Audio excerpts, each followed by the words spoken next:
So we are now in effectively the second phase of this war. How different will it be from what we've seen so far?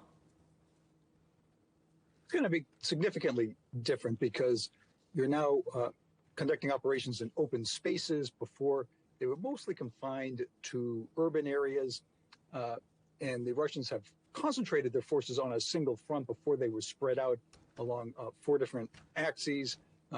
They just don't have a lot of forces, and the fact that they've concentrated them will increase the pressure on the Ukrainians. But on the other hand, the Ukrainians can focus their forces.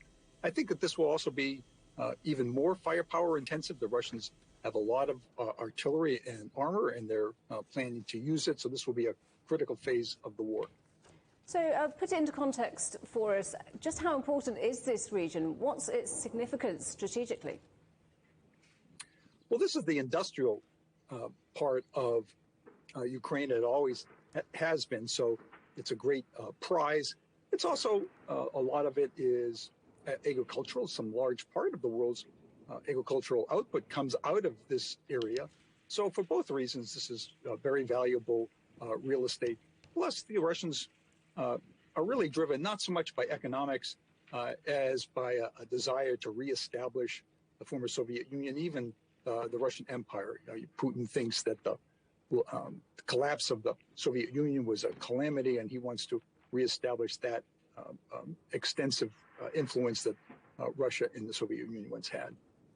So how well prepared is Ukraine for what comes now? Will weapons supplied by European countries make any difference? Well, the weapons being supplied by European countries have made a huge difference already. They've supplied thousands, tens of thousands of anti-tank weapons.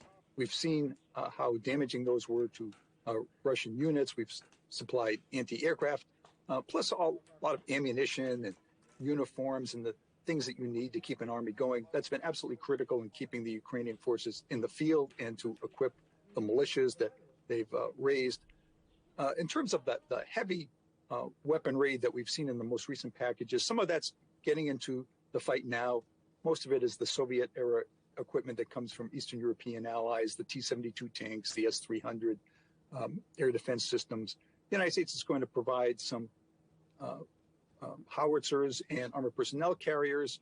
That will be, I think, very helpful, but it's going to take many weeks for those to get out into the field, along with the trained personnel to operate them. And we've been talking a lot about the city of Mariupol. If it were captured, how would that change the shape of the war? And how likely do you think it is?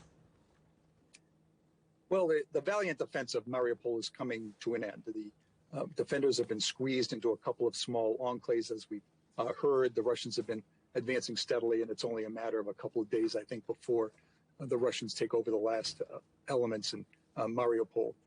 On the positive side, the Ukrainians have fought there for a month. That's held up the Russian advance. The Russians were not able to focus on Kyiv. It's cost the Russians a lot of casualties. Russians have had a huge number of casualties, maybe a quarter to a third of their initial attacking force. On the downside, the capture of Mariupol will allow the Russians to realign their forces and move north, maybe completing the pincers that we heard about earlier in the segment.